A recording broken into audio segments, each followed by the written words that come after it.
आज की video lesson में आप सभी का स्वागत है। मेरा नाम हरदा राजेश कुमार है। मैं गवर्नमेंट डिग्री कॉलेज चंचलगुड़ा के हिंदी विभाग में सहायक प्रोफेसर पद पर कार्यरत हूँ। मैं आज हम जो वीडियो लेसन पढ़ने जा रहे हैं उसका शीर्षक है राजनीति का बंटवारा। और राजनीति है क्या, ये देखना पड़ेगा। ये बंटवारा किसका हो रहा है और ये बंटवारा कहाँ हो रहा है, ये कौन कर रहे हैं, किसके लिए कर रहे हैं, किस मकसद से किया जा रहा है ये राजनीति का बंटवारा।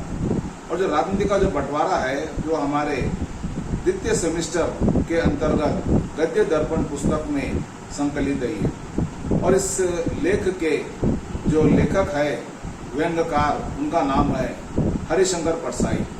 और हरिशंकर परसाई जी की विशेषता ये है कि वो कम शब्दों में अधिक बातों को पाठक तक पहुंचाने का प्रयास करते हैं। और उनकी बात एक तरह से मानो जैसे हम कहते हैं शाल में लपट कर मारना।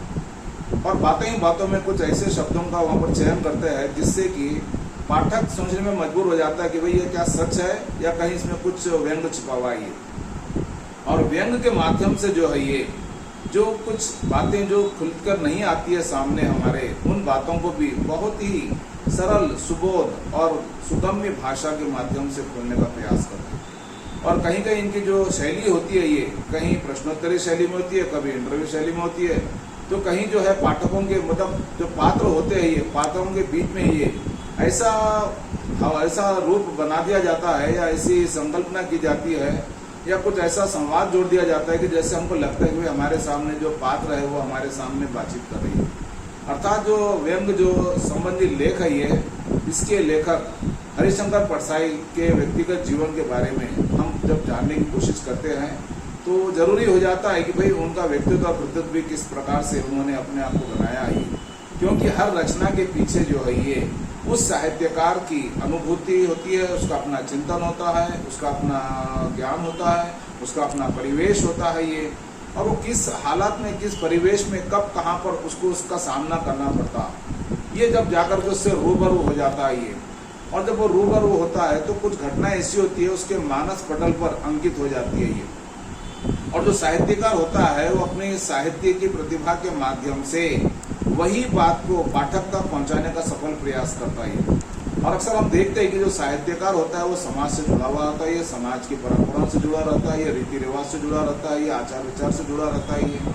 और यहाँ पर हम जो लेख है ये, इस लेख में जो है ये हरिशंकर परसाई जी के हम व्यक्तित्व और कृतित्व प्रकाश डालने का हम प्रयास करेंगे। क्योंकि जब हम लेख की बात करते हैं तो लेख जो है ये हम तो पढ़ेंगे साथ ही साथ, परंतु हरिशंकर परसाई जी के व्यक्तिगत और कृतित्व को भी जानना जरूरी है हमारे लिए। यहाँ हम जब हरिशंकर परसाई जी के व्यक्तित्व और कृतित्व पर प्रकाश डालते हैं तब हमें दिखाई देता है कि हरिशंकर परसाई जी व्यंग प्रधान रचनाओं के गगन में ध्रुव तारे के समान है। उनका जन्म मध्य प्रदेश के जमानी में सन 1924 को हुआ था। उन्होंने नागपुर विश्वविद्यालय से एमए की डिग्री प्राप्त की। उन्होंने नई दुनिया इंदौर, नई कहानियां इलाहाबाद, कल्पना हैदराबाद, सारिका बम्बई, दिल्ली से नियमित रूप से लेखन का कार्य किया। परसाई जी व्यंग्यकार के रूप में अत्यंत प्रसिद्ध है। हंसते हैं, रोते हैं, भूत के पांव पीछे, तब की बात तब और थी, जैसे उनके फिरे, सदाचार का तावीज, पंख डंडिया का जमाना, वैष्णव की फिसलन, शिकायत मुझे भी है, अपनी अपनी बीमारी, ठिठुरता हुआ गणतंत्र, निठल्ले की डायरी, बोलती रेखाएं, तिरछी रेखाएं और अंत में माटी कहे कुमार से, पाखंड का अध्यात्म, सुनो भाई साधो, विकलांग श्रद्धा का दौर आदि इनके प्रसिद्ध निबंध है। कहानीकार के रूप में रानी नागफनी की कहानी, एक लड़की 5 दीवाने, तट की खोज आदि चर्चित कहानियां लिखी है। उक्त सभी रचनाओं में व्यंग की मात्रा कोट कोट कर भरी हुई थी। परसाई जी वर्तमान जीवन की विसंगतियों, विकृतियों और विडंबनाओं को उद्घाटित करने वाले रचनाकार है। उन्होंने अपनी रचनाओं के द्वारा समाज की विद्रुपताओं, मतलब देखिए समाज में कहाँ पर किस तरह की जो विषमताएं पैदा हो जाती है ये। और उसके बाद देखेंगे मिथ्याचारों, मिथ्या का मतलब क्या, ये झूठा दिखावा करते हैं, मतलब झूठ का ढोंग करने वाले। और पाखंडों का देखिए कुछ लोग जो है ये भाई आदमी की कमजोरी को अपना फायदा बनाने के लिए उनको गलत राह पे लेके जाते हैं। तो हम यहाँ देखते हैं कि भाई यहाँ पर हरिशंकर परसाई जी जिन्होंने हुई है समाज में जो गलत फहमियाँ फैली है ये, उसका जो लोग झूठा दिखावा करते हैं, पाखंड का जो दिखावा करते हैं ये, उसका उन्होंने अपने साहित्य के माध्यम से पर्दाफाश किया, उसको खुल्लम खुला कर दिया। अत्यंत मार्मिक तथा प्रंजाल भाषा के प्रयोग में वे सिद्धस्त थे। अब हम यहाँ देखेंगे कि यहाँ पर मार्मिक का मतलब क्या, मर्म को छूने वाली। प्रंजाल का मतलब ये होता है कि भाषा को जिस रूप में संयोजन करना होता है, वाक्य के अनुसार, भाषा के अनुसार, शैली के अनुसार, कथोपकथन के अनुसार जो ऐसा होना चाहिए, वहाँ पर उस तरह की भाषा को जो है हरिशंकर परसाई जी ने अपने साहित्य का विषय बनाया। और इस तरह से हम देखते हैं कि भाई हरिशंकर परसाई जी जो है हमारे सामने जो है एक सिद्धस्त साहित्यकार के रूप में आते हैं। और इनका निधन 10 अगस्त 1955 में हुआ था। जब हम पाठ की पृष्ठभूमि के अंतर्गत हम जब देखते हैं तो हमें यह दिखाई देता है कि प्रस्तुत पाठ में राजनीति का बंटवारा में परसाई जी ने तत्कालीन समाज, देखिए जब जिस समय यहाँ लेख लिखा गया था उस समय के जो समाज में जो राजनीतिक जो व्यवस्था बनी हुई थी या राजनेताओं की जो सोच बनी हुई थी, उन्होंने उसका एकदम मानो सजीव सा चित्रण हमारे सामने व्यक्त करने का प्रयास किया है या प्रस्तुत करने का प्रयास किया। तो यहाँ पर देखेंगे तत्कालीन समाज में व्याप्त राजनीति का मतलब होता है कि राज को चलाने की नीति, परंतु यहाँ पर लेखक ने जो है ये राजनीति के माध्यम से राजनेताओं की जो सोच होती है, जो उनकी अपनी नीति होती है, ये उस पर उन्होंने यहाँ पर बहुत ही तीखा प्रहार किया है। और यहाँ लेखक बताना चाहते हैं कि भाई मार्क्सिस्ट और समाजवादी विचारधाराओं के बहाने अक्सर आप देखते होंगे कि भाई कई लोग ऐसे होते हैं जो भाई मार्क्सिस्ट, जिसको हम कहते हैं मार्क्स का कार्ल मार्क्स का सिद्धांत होता है, और कुछ लोग जो है ये समाजवादी, समाज में जो है सामाजिक सुधार लाने के लिए भाई परंपराओं की रूढ़ियों को तोड़ करके समाज में सब लोगों को एक साथ रहने का, जिसको हम कहते हैं सोशलॉजिस्ट कहते हैं, जो यहाँ पर बताया गया ये जैसे मार्क्सिस्ट होता है, जैसे सोशलिस्टिक होता है ये। तो इस तरह की जो विचारधाराओं के बहाने यहाँ पर लेखक बताना चाहते हैं कि भाई राजनीति में लोग जो है किस तरह से बंटवारा, मतलब यहाँ देखेंगे कि भाई अक्सर जो कहा जाता है कि भाई कई लोग बताते हैं कि भाई राजनीति में जो है ये बाप बड़ा ना भैया सबसे बड़ा रुपया, अक्सर लोग कहते हैं ये, कहाँ तक सही हम उसको दावे के साथ नहीं कर सकते, परंतु अक्सर ये देखा जाता है कि भाई राजनीति जो है लोगों को बांट देती है, ऐसे भी लोगों के विचार है ये। परंतु इस लेख के माध्यम से हरिशंकर परसाई जी ने यहाँ बताने का प्रयास किया है कि भाई लोग कुछ ऐसे हैं जो राजनीति का ही बंटवारा कर दे रहे। आखिर वो राजनीति का बंटवारा कौन कर रहे हैं, किस लिए कर रहे हैं, किस मकसद से किया जाना चाहते हैं वो। तो इसमें जो है ये राजनीति के बंटवारे में यहाँ पर जो व्यंग वर्णन किया गया है ये, यहाँ भी पढ़ने के बाद हमको कई प्रश्नों को सोचने को मजबूर कर देता है ये। और इसमें यह बताने का प्रयास किया गया है कि अपने स्वार्थ के लिए, देखेंगे आप तो कुछ लोग ऐसे होते हैं ये भाई अपने स्वार्थ के लिए जिस हद तक जाना होता है वो हद तक जाते ही, परंतु हम कुछ लोगों के लिए हम सबको बदनाम नहीं कर सकते ये। और अगर यदि आप देखते होंगे भाई कुछ लोग इतने भी जो भाई सच्ची आत्मा के साथ में, सच्चे प्रयास के साथ में, ईमान के साथ में, धर्म के साथ में, न्याय के साथ में, श्रद्धा के साथ में कुछ अच्छा काम करने की प्रेरणा लेकर के आते हैं और वो काम करते भी है ये, परंतु उनके बीच में कुछ ऐसे भी होते हैं जो सिर्फ अपने स्वार्थ की सिद्धि के लिए कोशिश करते रहते हैं ये। और यहाँ जैसे से बताया गया कि भाई जैसे राजनीति में किसी भी पार्टी के मतलब आप देखेंगे कि भाई अक्सर होता है कि भाई कुछ लोग जो है अपने स्वार्थ की सिद्धि के लिए दल बदलों वाले काम करना चालू कर देते हैं। भाई जहाँ जिस पार्टी में उनको मौका मिलता है वो पार्टी में जाते हैं, अपना मौका मिल गया, काम पहचान लिए, निकल के चले जाते हैं। और कुछ लोग ऐसे होते हैं भाई अगर यदि एक पार्टी में रहते हैं तो भाई अंतिम समय तक उस पार्टी का पल्ला पकड़े रहते हैं और उस पार्टी के साथ में जुड़े हुए रहते हैं। परंतु जो स्वार्थी प्रवृत्ति के लोग रहते हैं ये, वो जैसा ही मौका मिला, ये अक्सर कहते हैं, देखिए अंग्रेजी में strike when the iron is hot, मतलब जब लोहा गर्म रहा तभी हथौड़ा मार देना। तो कुछ लोगों की आदत ऐसी रहती है ये, मौका परस्त होते हैं ये, और जो लोग मौका परस्त होते हैं ये वो कभी किसी के सगे नहीं हो सकते ये। और यही बात इसमें व्यंग के माध्यम से लेखक ने बताने का प्रयास किया ये। और यहाँ पर आप देखते होंगे भाई कुछ लोग ऐसे होते हैं ये, भाई समाज में जब उनको चुन करके चुनाव के माध्यम से जब उनको अच्छा बना, चाहे वो कोई भी पद पर क्यों ना उनको नियुक्त किया जाता है ये, और जो राजनेता होता है ये, उसका ये काम होता है कि वो समाज की सेवा करे। परंतु कुछ लोग ऐसे होते हैं समाज सेवा के नाम पर खुद की अपनी सेवा के लिए अपने आप को तैयार कर लेते हैं। और वो कुछ लोग ऐसे होते हैं सामाजिक हित की अपेक्षा उनके लिए धन सर्वोपरि होता है। अक्सर आप देखते होंगे भाई कुछ लोग ऐसे होते हैं भाई राजनीति में प्रवेश करने के पहले बहुत परेशान होते हैं, गरीब होते हैं, और कुछ ही सालों में जो है वो एकदम इतने ऊंचे स्तर पर चले जाते हैं कि भाई वो हम देखते रह जाते ही। और इस लेख के माध्यम से लेखक ने यह भी बताना चाहा कि भाई कुछ लोग जो है राजनीति का चोंगा डोल करके किस तरह से अपने स्वार्थ के लिए अपने आप को तैयार कर लेते हैं और लोगों को किस तरह से अंधेरे में रखते हैं। ये तो यहाँ पर बताने का प्रयास किया कि भाई यहाँ पर हम देखते हैं कि इस लेख के माध्यम से परसाई जी ने यह बताना चाहा कि भाई जो लालची प्रवृत्ति के जो लोग होते हैं ये वह अपने लालच के लिए किस हद तक जा सकते हैं ये और किस हद तक समाज को जो नुकसान पहुंचा सकते हैं ये। और इस लेख के माध्यम से लेखक ने यह बताने का प्रयास किया है कि भाई हम समाज के लोगों को ऐसे लोगों से सचेत रखना चाहिए।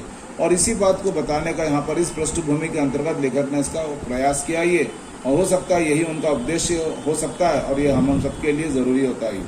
तो हम यहाँ पर जब इस पाठ के सारांश के बारे में देखते हैं तो सारांश के अंतर्गत हम यहाँ देखते हैं कि भाई सेठ जी का परिवार सलाह करने बैठा हुआ है। देखिए जो सेठ जी जो है ये और कोई नहीं है, परिवार के जो वयोवृद्ध व्यक्ति है ये, और ये जो है अपने आप को स्वाधीनता सेनानी के रूप में बताने की कोशिश करते हैं ये। और यह जो सेठ जी के घर में सब लोग सलाह करने के लिए इसलिए बैठे हैं कि उस समय जो है नगर निगम के चुनाव होने वाले थे और सब राष्ट्रीय समस्या थी। और जो सेठ जी का जो है इसमें नाम दिया गया भैया जी। और ये भैया जी जो है ये एक तरह से मानो ये भाई स्वतंत्रता संग्राम में भाग लिए, जेल भी गए, और एक तरह से मानो ये स्वतंत्रता सेनानी है ये।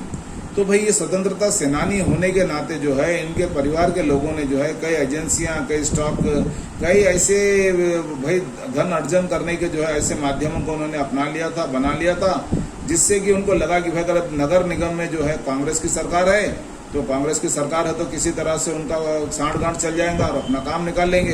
पर जैसे ही चुनाव का समय आया है जो उसको राष्ट्रीय समस्या मानकर चलने लगे ये लोग, और उनको लगा कि भाई अब नगर निगम में अगर यदि कोई नई पार्टी आ जाए तो उसके साथ हमारा कैसा फायदा होगा या किस तरह का फायदा हम उससे उठा सकते हैं।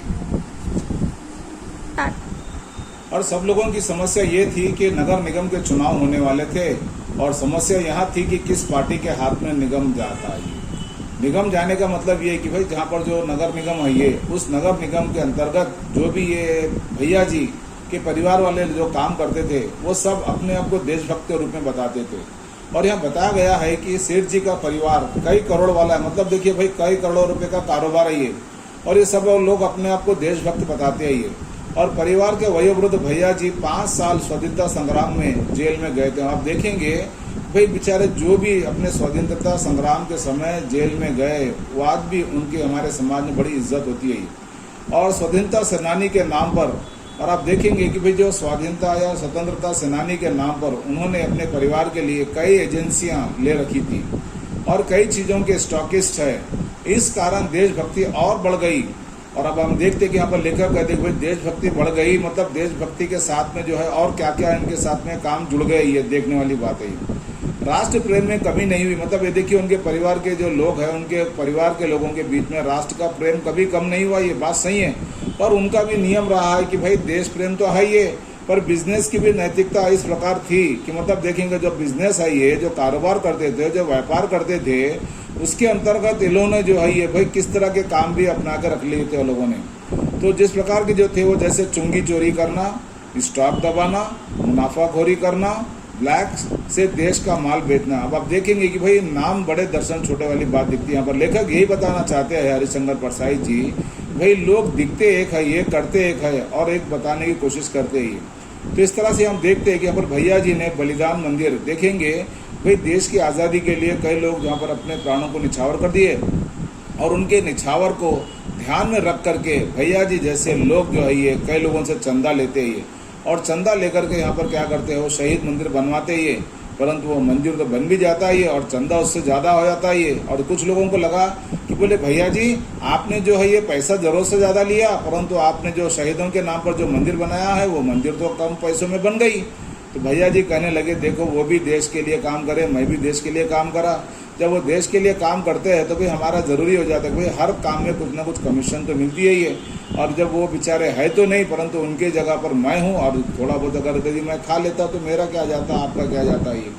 और भैया जी आप देखेंगे कि भैया जी जो है अपने आप में पहले से होशियार आदमी है ये। और इन्होंने क्या किया ये, जब हमारे देश परतंत्र था ये, जैसे हमारे देश में स्वराज्य आने वाला था, वो अंग्रेज़ों के साथ में मिल करके अपने भाई के द्वारा जो है कुछ पैसे दे करके जो स्वतंत्रता सेनानियों की जो लिस्ट बनी थी उस लिस्ट में अपना भी नाम जमा लिए।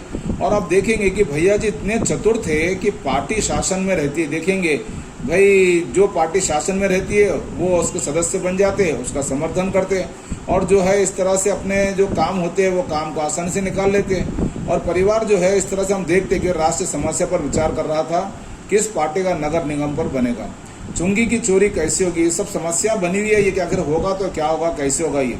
तो उन समस्याओं के बीच में भैया जी कहने लगे, देखो तुम चिंता मत करो, यदि नगर निगम कांग्रेस के हाथ में आया तो मैं तो हूँ ही, देखो मैं तो हूँ, आपको चिंता करने की जरूरत नहीं है, मैं अपने त्याग और वयोवृद्ध सम्मान से चुंगी चोरी प्रतिष्ठा पूर्वक करवा दूंगा।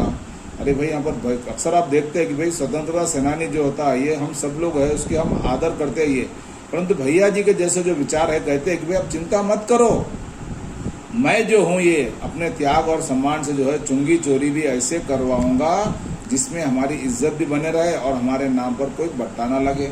और यहाँ पर उनका कहने का मतलब ये है कि देखिए इतना कहते हैं तो उनके घर में ही जो है बेचारा एक पढ़ा लिखा भतीजा है ये, और वो लड़का जवान है ये, वो लड़का जो है MA करके शोध करना चाहता है ये, और ये लड़का जो है घर के हालातों को, घर के लोगों की बातचीत को देख करके उसको लगता है कि भाई ये लोग बोलते एक है, दिखते एक है और दिखाने की कोशिश करते हैं ये।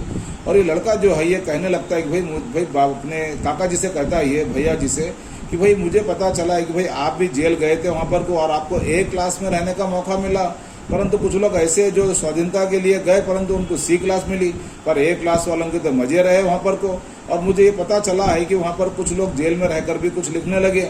तो भैया जी को लगा कि ये लड़का जो है कहीं मेरे टांग तो नहीं खींच रहा है ये, और उनको लगा कि ये लड़का जो है कहीं ना कहीं बातों में मुझे ठेस पहुंचाने की कोशिश करता है। तो बोले मुझे काका जी पता चला कि भाई आपने भी लिखा है। तो बोले भाई सरस्वती की कृपा रही, मैंने जो कुछ मुझे लगा मैंने माता ने मुझसे लिखवा दिया और मैंने भी लिख लिया। और इस तरह से यहाँ पर जो नौजवान जो लड़का है ये बहुत ही वाचाल है, ये लड़का जो है घर के लोगों की बात में अपने आप को जोड़ने की कोशिश करने से दूर रखता है ये।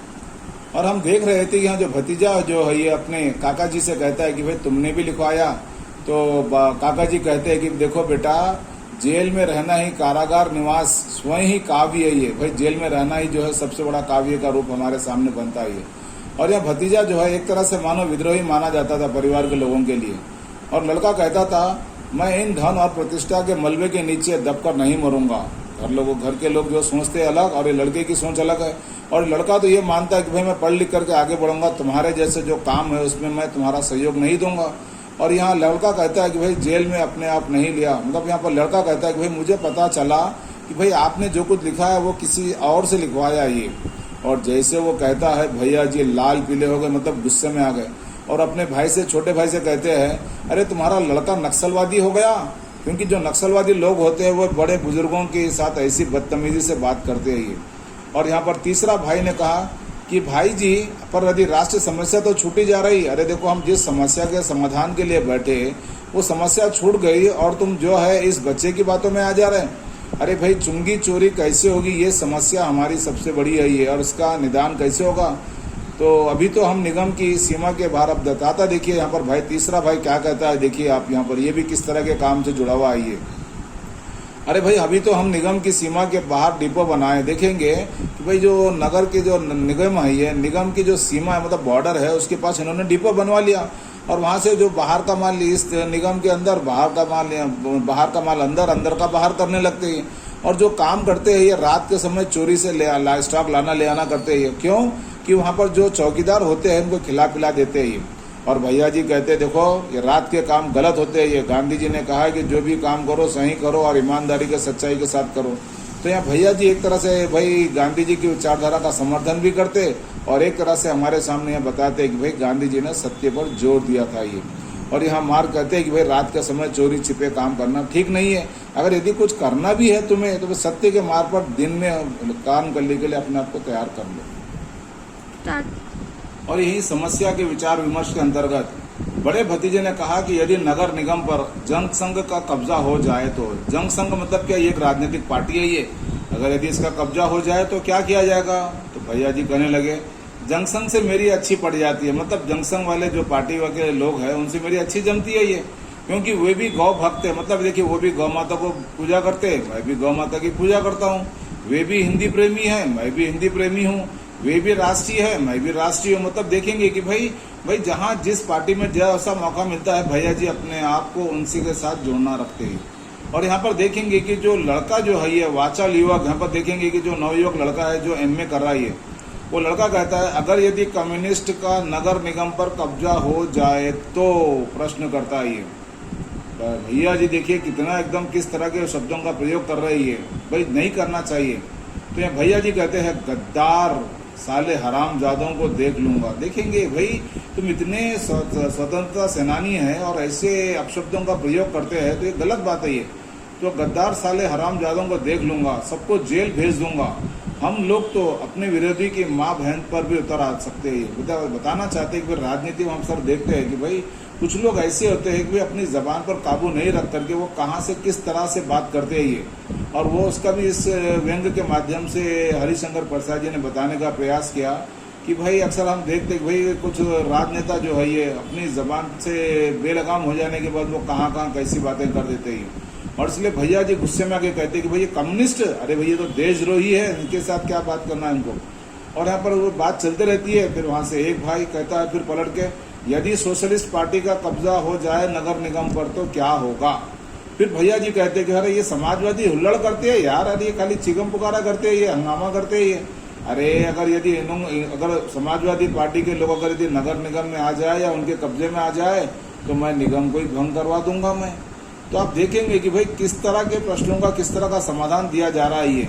पर वहां से एक भाई कहता है, भाई ने कहा मान लो संगठन कांग्रेस का शासन हो गया तो। अब आप देखेंगे जैसे कांग्रेस की बात आती है भैया जी की चिंता कहते हैं, अरे भाई चिंता मत करो, आखिर मैं भी तो संगठन कांग्रेसी हूँ, मैं समाज में तो विश्वास रखता हूँ। और देखेंगे कि भाई अगर यदि कांग्रेस आ जाती है तो भाई कांग्रेस से मेरी अच्छी पड़ती है, जब तक अभी तक हम कांग्रेस के नाम पर ही जो है इस तरह से काम कर रहे हैं और काम चलवाने की कोशिश कर रहे हैं और ये काम हमारा आसान हो जाएगा। और आगे यहाँ पर कहा हरिशंकर प्रसाद जी बताते कि अगर ये समस्याओं के माध्यम से राजनेता किस तरह से अपने दाव पेंच खेलते हैं ये, और इन्हीं दाव पेंचों के बीच में जो है राष्ट्रीय समस्या सामने ये आ रही थी, बार बार आड़े आ रही थी कि भाई नगर निगम पर किसका कब्जा होगा।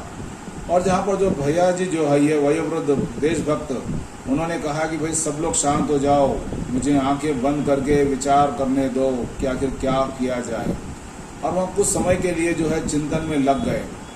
और जैसे थोड़ी देर के बाद जब उनकी आंखें खुली तो मानो एक तरह की उनकी आंखों पर चमक थी और उनके चेहरे पर एक तरह की ज्योति दिखाई दे रही थी। सब लोग उनको एक नज़र उनकी तरफ एक टक नज़र लगाकर देख रहे थे। और जैसे ही वहाँ पर भैया जी ने कहा, देखो आपको चिंता करने की कोई ज़रूरत नहीं है। क्यों? कि भाई मेरी आत्मा से समस्या का समाधान निकल आया है ये। सब लोग परेशान, बोले ऐसा क्या समाधान निकल के आ गया ये? भाई समाधान ये है कि भैया जी कहने लगे तुम में से हर एक एक पार्टी के सदस्य हो जाओ। तो बोले भाई ऐसा क्या है, एक एक सदस्य क्यों हो जाओ? तो बोले तुम तो मेरी सुन तो लो पहले, किसको मैं क्या करने के लिए कहता हूँ और वही करने के लिए तुम मेरी बात को मान लो। तो भैया जी एक एक के बारे में एक एक को क्या करना चाहते देखिए अब यहाँ पर विस्तार से। भैया जी खुद के बारे में कहते हैं कि मैं कांग्रेस में भी हूँ और संगठन में भी हूँ। मैं मतलब मैं दो जगह अपने आप को बना रखता हूँ। मैं अगर कांग्रेस आई तो कांग्रेस में मेरी अपनी चलेगी, अगर संगठन आया तो संगठन में भी मैं मिलजुल के काम करके अपना काम निकाल लो सकता हूँ। फिर अपने तुम छोटे को बोलते हैं अपने यहाँ पर, छोटे तो जनसंघ के सदस्य हो जा, क्योंकि जनसंघ का अगर सदस्य हो जाए, अगर यदि नगर निगम में जनसंख्या का अगर कब्जा हो जाए तो हमारे घर के तरफ से तो जनसंघ में रहने से हमारा जो भी काम है वो काम आसान हो जाएगा। फिर वहाँ से वो अपने बड़े भतीजे को बोले, बड़े भतीजे तो बोले तुम जो है समाजवादी पार्टी के सदस्य हो जाओ। तो बोले बड़ा भतीजा बोला क्यों? कि भाई बता इसलिए हो जाओ कह रहा हूँ मैं, क्योंकि अगर यदि नगर निगम पर समाजवादी पार्टी का कब्जा हो जाए तो तुम उस पार्टी के सदस्य होने के नाते जो है अपना जो भी काम है वो भी काम आसानी से हम निकाल ले सकेंगे। और यहाँ अपने छोटे भतीजे से कहने लगे भाई तुम कम्युनिस्ट हो जाओ। भाई कम्युनिस्ट पार्टी में होने का मतलब ये है कि भाई वो किसी को सुनते नहीं, मतलब बताने का मतलब। और यहाँ लेखक कहते हैं कि भाई तुम कम्युनिस्ट हो जाओ, क्योंकि कम्युनिस्ट पार्टी का अगर यदि नगर निगम पर कब्जा हो जाए तो तुम उस पार्टी के सदस्य होगे तो हमारा काम आसान हो जाएगा। और वहाँ पर आप देखते हैं कि जो सबसे छोटे भाई से कहा उन्होंने कि भाई तुम मार्क्सवादी पार्टी के पार्टी में शामिल हो जाओ या उसमें मिल जाओ, तुम सदस्य हो जाओ उसके। तो बोले ठीक है। फिर आखिरी में यहाँ पर देखेंगे कि जो लड़का है, ये जो पढ़ा लिखा लड़का है, जो उनके बातों को सुनता है, ये उनके इरादों को जानने की कोशिश करता है ये, और ये भैया जी आखिर में गुस्से में आके कहते हैं ये बिगड़ा लौंडा। मतलब देखिए उनको कितना गुस्सा है, ये बच्चा जो है सच्चाई बयां करना चाहता है ये, और क्या कर रहा है ये, उनको रोकना चाहता है। और भैया जी जो है अपनी थोड़ी सी जबान या अपनी लगाम ढीली करके उसको कहते हैं ये बिगड़ा लौंडा नक्सलवादी हो गया ही है। तो ठीक है भाई, ये सब लोगों को अपने अपने काम से जुड़ जाना चाहिए, और ये बातें सुन करके परिवार के जो सदस्य जो राष्ट्रीय समस्या के लिए चिंतित होकर के एकत्रित होकर के बैठकर विचार विमर्श कर रहे थे, परंतु परिवार के सदस्यों को भैया जी की बात अच्छी लगी और सब लोगों ने संतोष की सांस ली, और भैया जी भी खुश थे। कहने लगे देखा तुमने, देखो जो हम जिस परेशानी से जूझ रहे थे, सोच रहे थे, माथा पच्ची कर रहे थे, कहने लगे देखा तुमने, राजनीतिक ज्ञान इसे कहते हैं, राजनीति का ज्ञान इसे कहते हैं। लोग देख बोलते हैं करते गए, परंतु राजनीतिक ज्ञान इसे कहते हैं।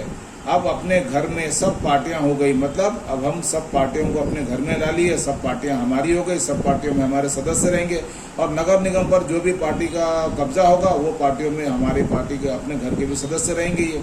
और किसी का भी नगर निगम हो, मतलब देखेंगे कि भाई नगर निगम में अगर कोई भी पार्टी अगर चुन करके आएगी तो उस पार्टी के द्वारा जो है हम अपनी चुंगी चोरी पक्की कर लेंगे, मतलब चुंगी चोरी का काम करते रहेंगे।